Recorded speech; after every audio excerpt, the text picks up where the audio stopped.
is, folks. Stella by Starlight coming to you live. This is the Licorice Alive section of my podcast. That was a Victor Young tune, originally composed for the movie The Uninvited in 1944. And Stella by Starlight, the tune itself became way more well known than the movie. It became a jazz standard recorded by everybody and a staple of jam sessions everywhere to this day. I think my favorite recordings are Charlie Parker with strings. He does a really haunting and beautiful rendition of Stella by Starlight. And then Stan Getz in 1952 did an equally fantastic version, and that's on the album Stan Getz Plays. So if you don't have those two albums, please get them immediately. Download them, pirate them, buy them, wherever you can. Get them. Stella by Starlight, and that's my Licorice Alive segment. Welcome to episode number 14. This is the latest and newest and most recent installment of Rebel Without Applause, and this time I'm back in the wood of the holly in the comfortable confines of my movie studio apartment, and I just returned from my week of performing stand-up comedy at the Laugh Factory on the Strip in Vegas, 14 shows in 7 nights. And it was so fun, little Rat Pack revisited for one blissful week. I got to live the life of the working comedian, try out some new ideas, recycle some old ones. And after every show, I stood outside the showroom door. And as the people exited, and one of the great things about Vegas is it's a national audience. People come, well, actually not only from around the country, but from around the world. So you can go to one place and get sort of the American cross-section, Trumptoids and liberals alike. Anyway, as the folks exited, I handed out my freshly printed Rebel Without Applause business cards, trying to expand my listener base beyond this shallow pool of family and friends, and we'll see if it helps or if it matters. In all likelihood not, but who cares, Bill? Remember, it's the process, not the reward. Or isn't it the process is the reward? I don't know, something having to do with process and reward. I'm trying to separate those two concepts or make them one, meld them, because I am doing this stand-up podcast microphone therapy thing for just 3 individuals. That's me, myself, and I. So I'm trying to remind myself, don't look at the metrics, don't worry about the numbers. That is a recipe for disappointment. So anyway, as they always do, the gig ended, and I was grateful for a chance to live just for 1 week in the sacred space of a working comedian. I saw some old friends who were also working on the Strip, and after every one of our shows, they would rendezvous in our green room, which at the Tropicana is a very kind of circular, very comfortable lounge with drinks and snacks to be had for the taking. The walls were plastered with Jerry Lewis movie posters and classic comedy albums from the likes of, well, my idol, Lenny Bruce, and then there was George Carlin, Robin Williams, Steve Martin, Richard Pryor, all there on the wall, assembled the history of 20th century American stand-up comedy. And, oh, yes, also on the wall, his album, Bill Cosby, who only this week, not only this week, 1 day ago, as of this moment, took the slow walk into the Pennsylvania big house. And maybe, just maybe, justice is best served cold. There was just something, I saw the little videos, something so pathetic about watching an American icon handcuffed shuffle away into the jaws of the penal system. His timing, by the way, could not have been more perfect, coming on the heels of the Supreme Court showdown, which is happening today. So in a weird twist of fate, the cause and the cav are now linked, at least in time, if not in behavior. I saw the hearings this morning, at least the woman's side, and I'd like to give that blue-eyed wasp the benefit of the doubt, but I got to remind myself that this hearing is not a trial. It's a job interview for life. It's a job with awesome prestige and power, a power that will shape the course of this country for most certainly the next generation and beyond It's a power that, if granted, will likely obliterate Roe versus Wade, and with it, a woman's control over her own biology. So there's a lot on the line here besides what happened with Cav, when the Cav was beer kegging and sowing his wild oats in prep school and college. And besides, this guy's getting way more consideration than Obama's nominee ever got, but that's another story. But having said that, and having watched his accuser, Christine Blasey Ford, take the stand in front of the awesome Judiciary Committee, a little very small room, a circular panel staring her down with all the cameras and visitors, and any doubts I have had about her claims, I have to say, were put to rest. I believe the woman. Rather, I might say I believe the women, plural, because with each accusation, the plausibility meter rises. Admittedly, there is ample motivation to get this guy, prevent his confirmation, but all things considered, I believe the accusations are true. Now, a lot of people think he deserves a pass for his youthful indiscretions. Those booze-binging, roofie-dealing, gang-banging days at prep school and Yale and maybe even beyond. After all, he was at that age, you know. It's their party years, which is the sacred right of every WASP frat boy. Those years are sacrosanct, inviolate, unaccountable. Those are the years where privilege gets a pass, that brief playtime before they put on their suits and ties and are gobbled up by corporations and governments and marriage. God forbid a poor minority kid be accused of the same thing. He'd be still in the big house counting days. Anyway, don't want to get swallowed up by those events. I took a left turn there, trying not to be consumed by all things political. Let's go back to Vegas, back to the green room at the Trop. So where was I? Anyway, after our second show around midnight, the place became a convergence point for comedy veterans. When I was there, Carl LeBeau dropped in. He was working in town. And then there was, from the MGM, Jimmy Schubert from Philadelphia joined the party. And then there was Harry Basil and myself. Jimmy delighted us with card tricks, and we all swapped story. It kind of felt like I don't know if you saw this, the first scene of Woody Allen's Broadway Danny Rose, another must-see movie. But for those of you that don't know, the movie began with all these comics were together at a big table at Lindy's, a famous New York deli, and they talked story. And just as they did, we reminisced of comedy comrades, famous and obscure, now long gone. Sam Kinison, Pam Madison, Richard Jenney, Skip Stevenson, this one and that one. Sadly, the list gets longer as the march of time chugs along.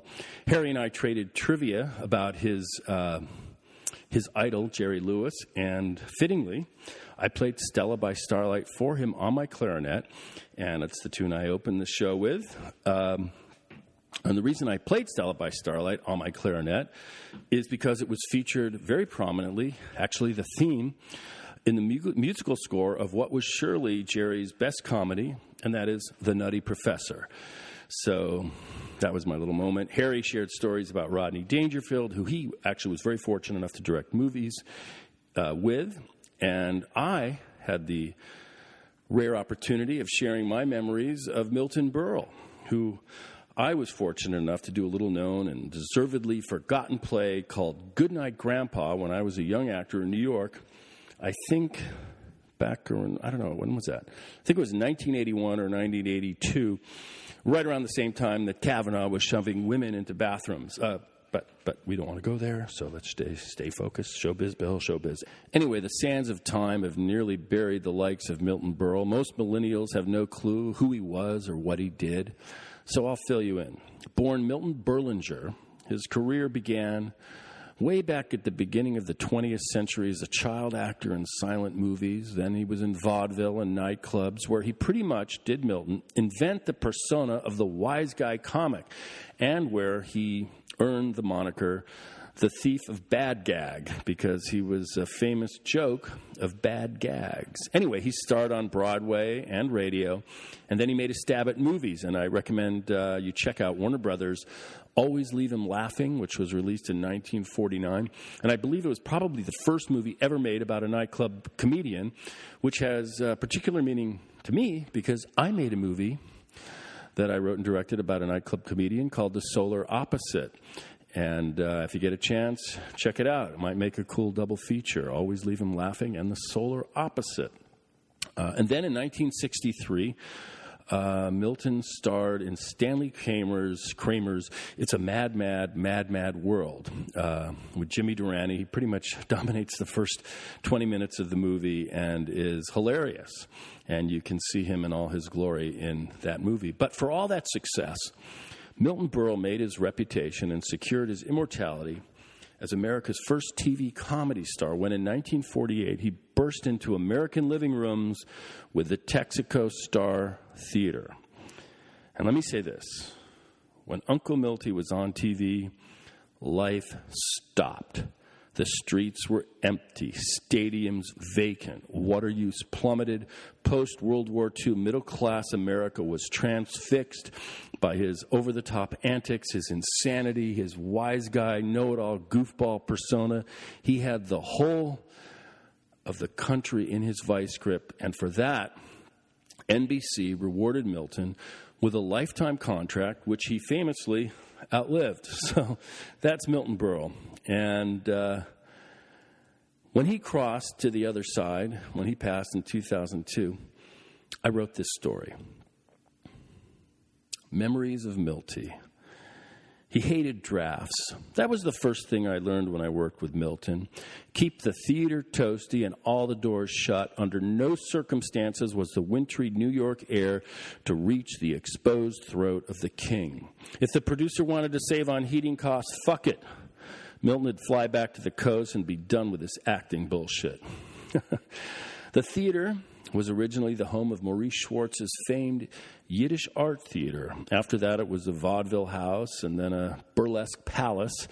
And also, another little piece of movie trivia was the real-life location for the 1968 comedy, The Night They Raided Minsky's, another movie worth checking out.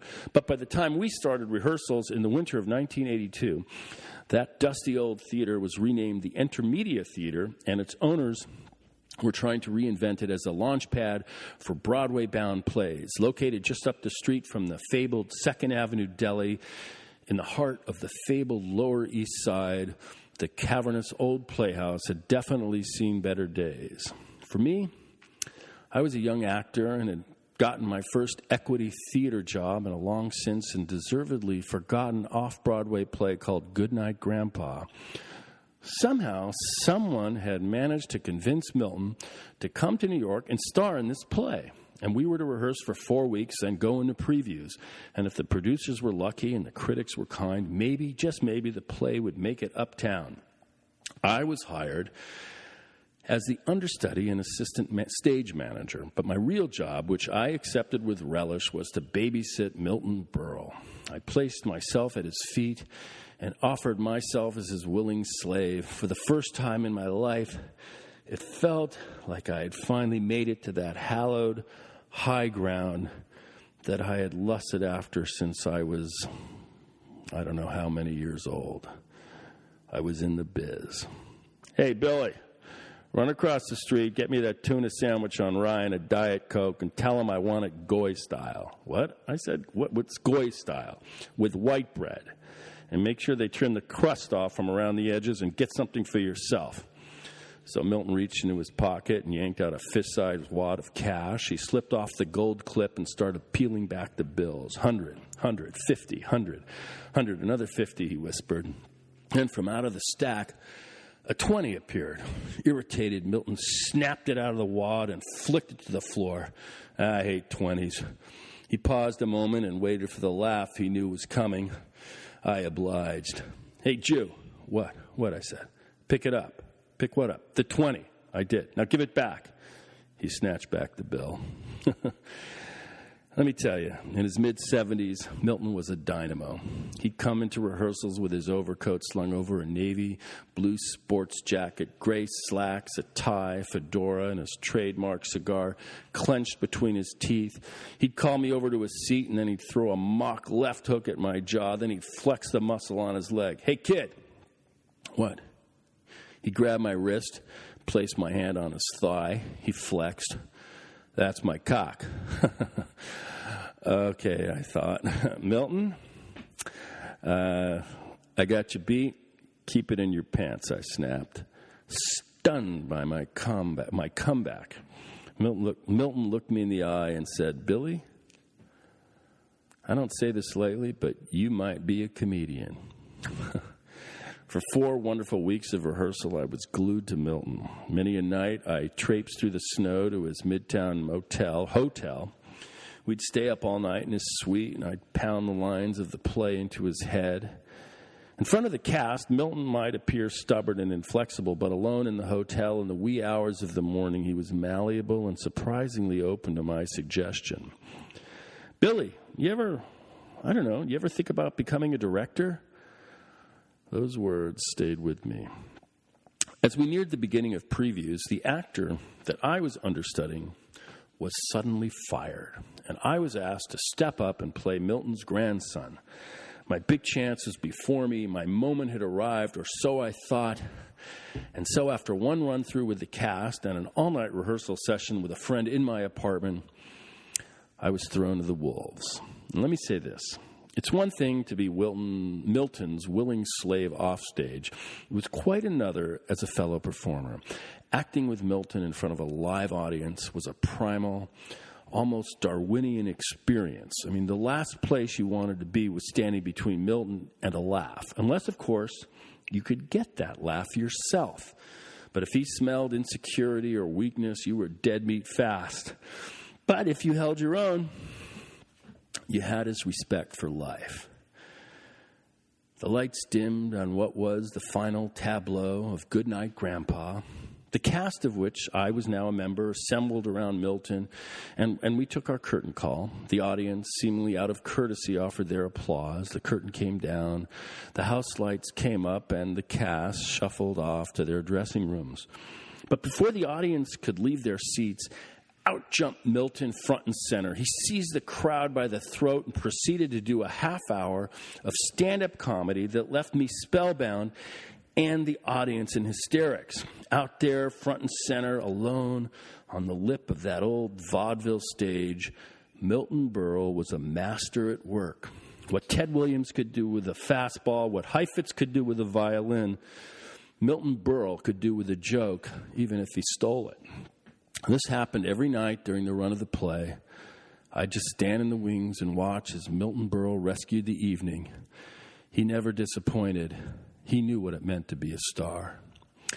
Well, the producers weren't lucky, and the critics were definitely not kind. The play closed after opening night.